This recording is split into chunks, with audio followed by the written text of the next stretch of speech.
Okay, so let's discuss a very interesting एक data structure जो जावा के पास है, वो है वेक्टर। डेटा स्ट्रक्चर बोल सकते हैं, डेटा टाइप बोल सकते हैं। ऑलराइट, सो डेटा टाइप हमने एरे पढ़ा था, ठीक है। हमारे जो लास्ट वीडियोस में एरे था, एरे में क्या होता है, कुछ इस तरह से दिखता है ना एरे। क्या एरे, जैसे कि हम लोग अगर इंटीजर ए देखो, इंटीजर ए एंड एरे का सिंबल ये दे देते हैं bracket equal to new integer 20, तो 20 साइज का एक एरे बन जाता है, जैसे मैंने ड्रॉ किया है। इंडेक्सिंग कहाँ से शुरू होता है, हमेशा 0 से लेके 19 तक होगा, अगर 20 साइज बता रहे हैं तो। सो प्रॉब्लम्स कुछ थी एरे में। क्या प्रॉब्लम्स थी, प्रॉब्लम ये है कि तुम्हें टाइप बताना पड़ेगा।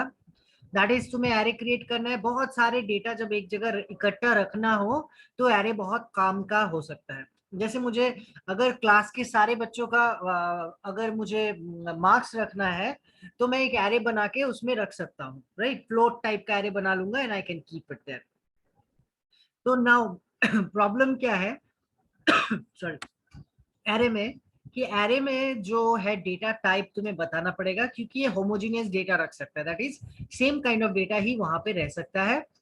और दूसरी बात, यहाँ साइज तुम्हें बतानी पड़ेगी, ठीक है। सो नाउ साइज क्यों बताना पड़ता है, क्योंकि कंपाइलर को ऑपरेटिंग सिस्टम से मेमोरी कुछ बुक करके लाना पड़ता है। तो वो बुकिंग करने के लिए ऑपरेटिंग सिस्टम को वो हिसाब लगाना पड़ता है कि कितना मेमोरी मुझे देना है। तो उसके लिए तुम्हें साइज नहीं बताओगे तो वो हिसाब नहीं लगा पाएगा कि कितना देना है। तो इन प्रॉब्लम्स को समझा गया कि ओके, ये तो प्रॉब्लमैटिक है ही। तो इन दोनों प्रॉब्लम्स को क्रिएट, आई मीन सॉरी, इन दोनों प्रॉब्लम्स को अगर किसी ने सॉल्व किया तो वो है vector. Vector and array list लगभग लगभग सेम है, तो एक ही टॉपिक दो बार नहीं करेंगे। मैं या तो वेक्टर पढ़ा सकता था या एरे लिस्ट, तो मैंने डिसाइड किया कि वेक्टर पढ़ाता हूँ। एरे लिस्ट और वेक्टर में क्या डिफरेंस है, वो एक थ्रेड बोल के एक चैप्टर है, वो जानने के बाद ही तुम एग्जैक्टली समझ पाओगे कि एरे लिस्ट और वेक्टर में खाली उनके नाम अलग है, मेथड्स अलग अलग है, लेकिन काम एक ही जैसा है। ओके, सो नाउ हमें फायदा क्या मिल रहा है। वेक्टर कह रहा है कि तुम्हें कभी भी अगर तुम वेक्टर क्रिएट करते हो तो तुम्हें साइज बताने की जरूरत नहीं है। मैं पहले, जब भी तुम मुझे बोलोगे कि बिना साइज बताए हुए तुम मुझे बोलोगे कि एक वेक्टर बना दो, तो I will make a array type of vector. वहां पे इनिशियल साइज 10 होगा, लेकिन अगर तुम मुझे बताओगे साइज तो भी चलेगा, तो भी मैं कर लूंगा, ठीक है। सो पहला वाला देखो, वेक्टर क्रिएट कैसे करते हैं। वेक्टर एक क्लास है ना। ये एक डेटा टाइप है जो कि बनाया गया है, इनबिल्ट है ना। तो वेक्टर का देखो वी कैपिटल, क्योंकि ये क्लास है। और कैसे क्रिएट करते हैं, वेक्टर ऑब्जेक्ट का नाम बोलो, न्यू, फिर वेक्टर एंड ब्रैकेट के अंदर अगर तुम कुछ नहीं बोलते तो इनिशियल साइज 10 होता है। एक और तरीके से तुम बोल सकते हो vector V new vector that is 20। So that means what is it, कि तुमने बोला नहीं मैं साइज खुद बता देता हूँ, 20 साइज का वेक्टर बना दो इसको, राइट। तुम एक और तरीके से बोल सकते हो, तुम अगर ऐसे बोल सकते हो, क्या होता है कि सपोज तुमने बोला है कि 20 साइज का मुझे वेक्टर बना दो। तुमने ये सब नहीं बोला, तुमने खाली बोला 20 साइज का मुझे वेक्टर बना दो। अब तुम वेक्टर पर इस्तेमाल कर रहे हो, आस्ते आस्ते वो वेक्टर का पूरा फुल हो रहा है। तो जब जगह फुल होने लग जाएगा तो फिर क्या होगा, ऑटोमेटिकली वेक्टर का जो साइज है वो ऑटोमेटिक बढ़ जाएगा, करेक्ट। सो ये जो बढ़ रहा है वो किस रेट से बढ़ेगा, डबल। दैट इज, जितना साइज तुमने कहा है उसका डबल हो जाएगा। दैट 20 तुमने कहा है उसका डबल 40 हो जाएगा, इस तरह से बढ़ता जाएगा। ओके, सो अगर मैं यहाँ पे ये करता हूँ तो मैं बोल रहा हूँ कि इनिशियल साइज 20, लेकिन जब मुझे बढ़ाना पड़ेगा वेक्टर का साइज, ऑटोमेटिक जब तुम बढ़ाओगे अंदर से तो 5 करके ही बढ़ाना, डबल करने की जरूरत है। ऑलराइट, तो वेक्टर का कुछ मेथड्स जो इस्तेमाल होता है वेक्टर के अंदर, तो उन कुछ मेथड्स को हम लोग जल्दी जल्दी गो थ्रू करते हैं और प्रोग्राम्स रन करके देखते हैं वेक्टर रिलेटेड।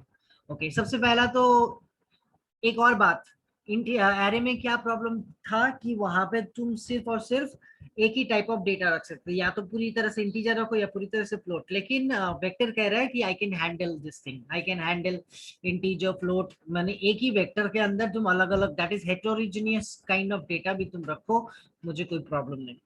तो ऐड एक मेथड है जिसके अंदर तुम कोई भी डेटा रख सकते हो।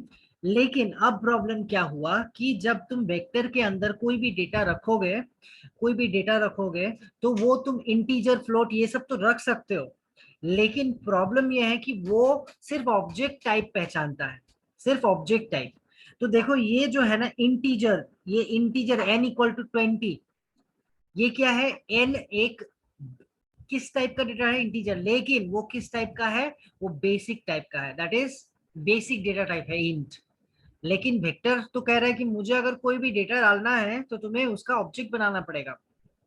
ओके, बिना ऑब्जेक्ट बनाए तुम काम नहीं कर सकते। तो अब क्या करें, इंटीजर रखना है तो इंटीजर को रखने के लिए तुम्हें क्या करना पड़ेगा, तुम्हें करना पड़ेगा उसको क्लास में बदलना पड़ेगा। इंट बेसिक डेटा टाइप है, बट इंटीजर क्लास है। और इसमें डिफरेंस क्या है, बेसिक डेटा टाइप इंट सिर्फ और सिर्फ डेटा को रख सकता है और कुछ नहीं करता, लेकिन इंटीजर जो क्लास है वो डेटा तो रहेगा ही, उसके साथ साथ बहुत सारे मेथड्स भी रखेगा अंदर में। सो दैट इज, जानते हो ना, पूरा कंप्लीट पैकेज बनाता है क्लास। तो इंटीजर रखने का जगह तो दिया ही दिया, और भी एक्स्ट्रा बहुत सारी चीजें दी। ठीक है, ये सोच सकते हो तुम, इंटीजर n एक चॉकलेट है, तुम अगर बेसिक डेटा टाइप, तुम्हें खुला एक चॉकलेट मिल जाएगा। लेकिन अगर तुम क्लास के साथ लेना चाहोगे तो सोचो कि अंदर रैप किया हुआ एक रैपर है, फिर उसके अंदर कोई कुछ बहुत सारी चीजें हैं, और फिर बाद में उसको बाहर से बॉक्सिंग करके रखा गया है। So that means not only will we get the chocolates, but उसके अंदर जैसे कि बच्चों को खिलौने के अंदर क्या होता है कि वो चॉकलेट तो रहता ही है, उसके साथ साथ खिलौने वगैरह वगैरह भी देते हैं ना। तो कुछ वैसे ही सोचो कि इंट तो सिर्फ चॉकलेट मिलेगा, लेकिन इंटीजर क्लास से क्या होगा, हमें वो एक रैपर में मिलेगा जहां अंदर में बहुत सारे मेथड्स वगैरह है।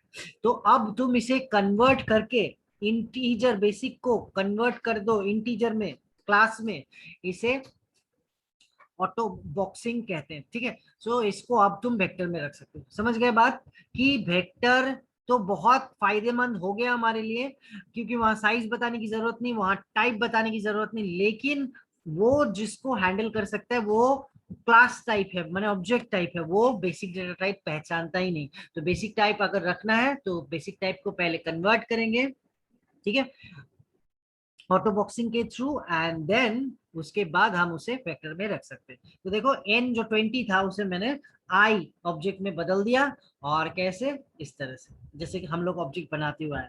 इसी तरह से फ्लोट को ऑटो बॉक्सिंग करने के लिए float, ठीक है, इंटीजर का क्लास है इंटीजर पूरा नाम, फ्लोट का पूरा नाम फ्लोट। ठीक है, इस तरह से सारे डेटा टाइप्स के उसके कॉरेस्पॉन्डिंग क्लासेस है। Okay, so add v.add, that means vector पहले क्रिएट कर लोगे फिर ऐड फंक्शन। ठीक है, तुम ऐड करते समय इंडेक्सिंग में भी बोल सकते हो, जैसे हम बोलते हैं ना एरे ऑफ 1 में ये रख दो, तो उसी तरह से यहाँ पे रिमूव, दैट इज वहां से वेक्टर में से किसी चीज को अगर बोलोगे रिमूव कर दो तो वो वहां से हटा देगा। साइज, दैट इज वेक्टर का साइज जानने के लिए ये मेथड काम आता है। कैपेसिटी, दैट इज अभी फिलहाल तुम्हारे वेक्टर का क्या कैपेसिटी है वो उसको जानने के लिए। गेट, तो इस तरह से बहुत सारे हैं। मैं अगर सारे वेक्टर्स के मेथड्स बोलने लग जाऊं तो ये बहुत लेंदी हो जाएगा video. So let's see some of the methods used in vector. Alright, let's सी।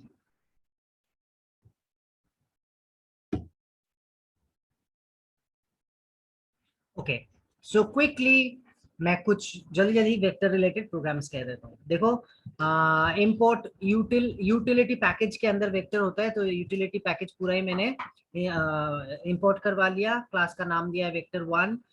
और देखो यहाँ पे एक वेक्टर क्रिएट किया जिसका नाम है v, और यहाँ पे देखो मैंने क्या कहा इनिशियली, उसका जो साइज है मैं 3, और जब इंक्रीमेंट होगा दो दो करके इंक्रीमेंट होगा, तो मैंने v.size उसका कैपेसिटी प्रिंट करवा लिया। फिर देखो मैंने ऐड एलिमेंट किया, मैंने 1 को कहा था ना बेसिक डेटा टाइप को वो हैंडल नहीं कर पाएगा, इसीलिए हमने क्या किया, उसको इंटीजर क्लास में बदल दिया, ऑटो बॉक्सिंग किया। ठीक है, उसके बाद एलिमेंट्स को, ऐड एलिमेंट से क्या होता है कि हम लोग एक एक करके एलिमेंट, मैंने सारे इंटीजर्स रखे, फिर बाद में देखो उसका कैपेसिटी बढ़ा है कि पहले तो 3 था लेकिन हमने 3 से ज्यादा ही डेटा डाल दिया, तो ऑटोमेटिक बढ़ गया होगा साइज। फिर कैपेसिटी देखते हैं क्या हुआ, फिर हमने डबल डाल दिया। मैंने कहा ना वेक्टर में हम इंटीजर फ्लोट सारे रख सकते हैं, कोई बात नहीं।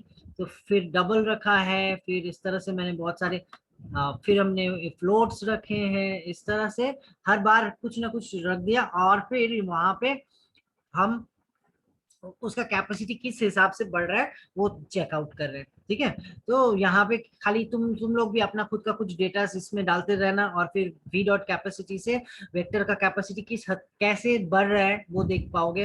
एंड एक और मेथड हमने यहाँ पे यूज किया, वो है कि फर्स्ट एलिमेंट, तो वेक्टर का जो भी पहला एलिमेंट है, लास्ट एलिमेंट है, उनको तुम देख सकते हो इस मेथड्स के थ्रू। और एक और है वी डॉट कंटेन्स। ठीक है, मैं अगर ऐसा वी डॉट कंटेन्स किसी भी डेटा को जो मैं ढूंढ रहा हूँ वो यहाँ पे दूं, तो वो मुझे ट्रू लौटाएगा अगर वहां पे है, और अगर नहीं है तो फॉल्स लौटाएगा। तो मैंने एल्स पार्ट लिखा नहीं, मैंने खाली इफ पार्ट लिखा है, वो 3 है कि नहीं हमारे एरे वेक्टर में वो देखने के लिए। चलो इसको रन करके देखते हैं। ऑलराइट, सो इनिशियल साइज, क्योंकि वेक्टर में हमने कुछ रखा ही नहीं था, खाली वहां पे हमने बताया था, लेकिन कैपेसिटी देखो 3 है, हमने जो बताया था कि, लेकिन उसके साइज, साइज मतलब जब डेटा, कितने डेटा है उसके अंदर, तो 0 था। फिर देखो दो दो करके बढ़ाने को कहा था, तो जब तुमने बहुत सारे एलिमेंट्स डाल दिए तो ऑटोमेटिक 5 हो गया, 3 + 2 5। ठीक है, करंट कैपेसिटी फिर 2 बढ़ गया, फिर 2 बढ़ गया, इस तरह से जितने एलिमेंट्स, और फर्स्ट एलिमेंट वेक्टर में 1 था एंड लास्ट एलिमेंट वेक्टर में 12 था। And yes, vector contains 3। सो यहाँ पे हम लोग वेक्टर को प्रिंट करके देख लेते हैं।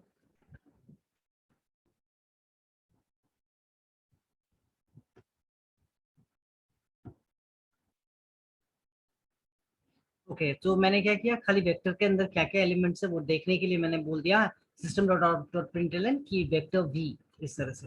तो इस बार देखते हैं रन करके। ये देखो वेक्टर एलिमेंट्स, और हमने क्या क्या रखा था, 1 2 3 4 5, 5.45, तो फ्लोट इंटीजर सारे हैं उन वेक्टर्स के अंदर। क्विकली चलो नेक्स्ट प्रोग्राम में चलते हैं, हम लोग एक और प्रोग्राम करते हैं।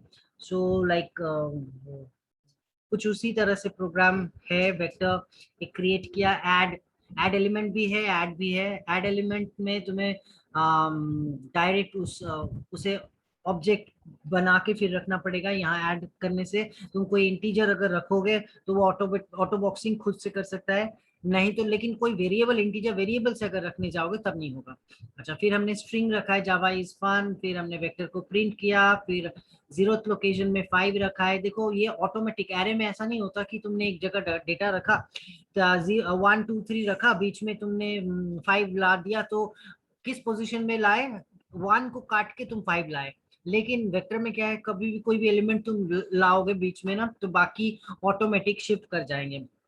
सो कितने सारे फैसिलिटीज हमें वेक्टर दे रहा है। तो मैं जस्ट ये शो करना चाह रहा था कि ऐड बोल के भी एक मेथड है, वहां पे भी तुम डायरेक्ट डेटा रख सकते हो, इंडेक्स बोल सकते हो। देखो जावा इज फन पहले क्या है, वेक्टर क्या था, फिर बाद में क्या बन गया वो देखते हैं। द वेक्टर इज, देखो पहले तो 1 जावा इज फन ऐसा था, फिर हमने कुछ पोजीशंस पे 5 how are you question mark ये सब डाल दिया, तो ये जो जावा इज फन ये ऑटोमेटिक शिफ्ट करके पीछे की तरफ चला गया। करेक्ट, तो let's check out another program related to vector. Okay, now here is another program,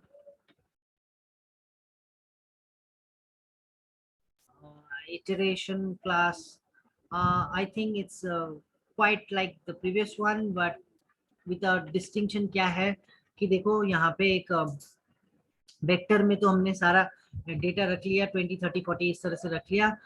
iterator बोल के भी एक क्लास होता है, इटरेटर क्लास होने से क्या होगा कि वो वेक्टर के हर एक एलिमेंट में तुम्हें कोई फॉर लूप माने फॉर इंडेक्स पकड़ पकड़ के जाना नहीं पड़ेगा, तुम ऑटोमेटिक पहला से स्टार्ट करोगे और अपने आप वो वेक्टर का हर एक एलिमेंट के अंदर वो चलता रहेगा। तो उसके लिए हमें इंटीजर को इटरेटर में बदलना पड़ेगा। एंड देन देखो वाइल आईटीआर, मैंने इंटीजर उस वी को बदल के आईटीआर कर दिया, सॉरी वेक्टर तो है उसके साथ एक इटरेटर ज्वाइन कर दिया, आईटीआर डॉट हैज नेक्स्ट, जब तक नेक्स्ट एलिमेंट है वेक्टर के अंदर क्या क्या है, 20 30 40 50 60, तो वेक्टर का इटरेटर जो है वो सबसे पहले 20 को पॉइंट करेगा, वो ऑटोमेटिक हैज नेक्स्ट मतलब जब तक एलिमेंट है तब तक अंदर जाओ, ठीक है, और उसे प्रिंट करते जाओ। इस तरह से हम काम कर सकते हैं, और फिर आगे जाके कुछ और एलिमेंट्स डाला एंड वेक्टर में वो रन कर रहा है, वो देख लेते हैं एक बार। देखो 20 30 40 50 60 था, फिर हमने एक एलिमेंट डाला था ऐड करके, फोर्थ इंडेक्स पे 70 डाला था, तो फिर देखो ये शिफ्ट करके 60 उधर चला गया। Alright, let's check out another programme.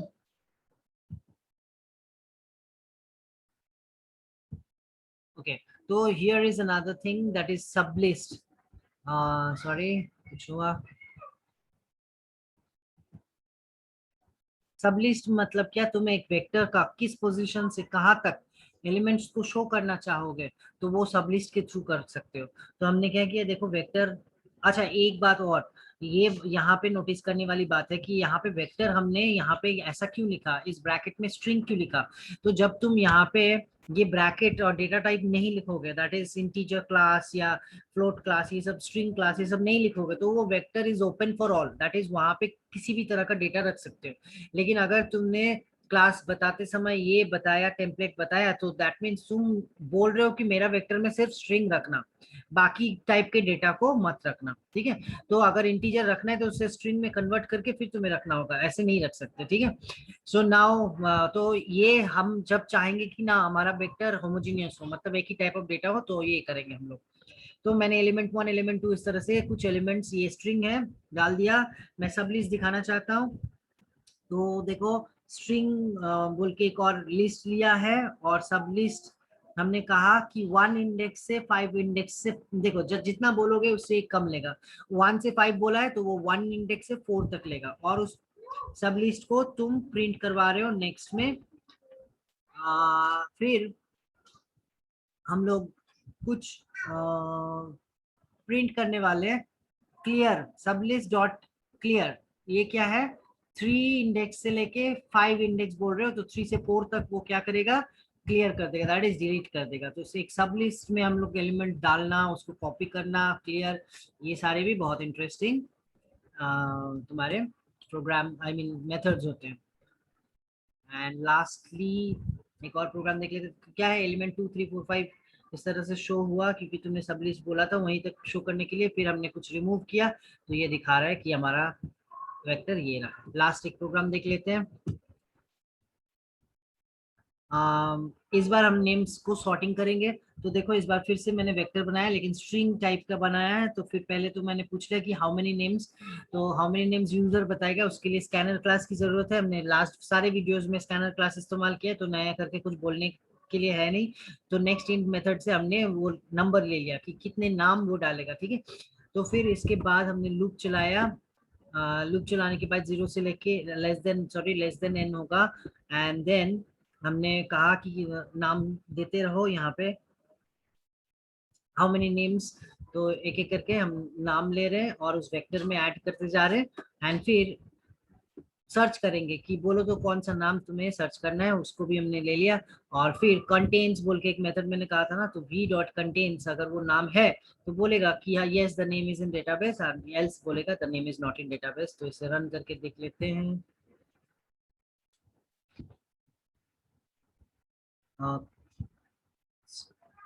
little bit slow here. Okay, how many names? 3 names.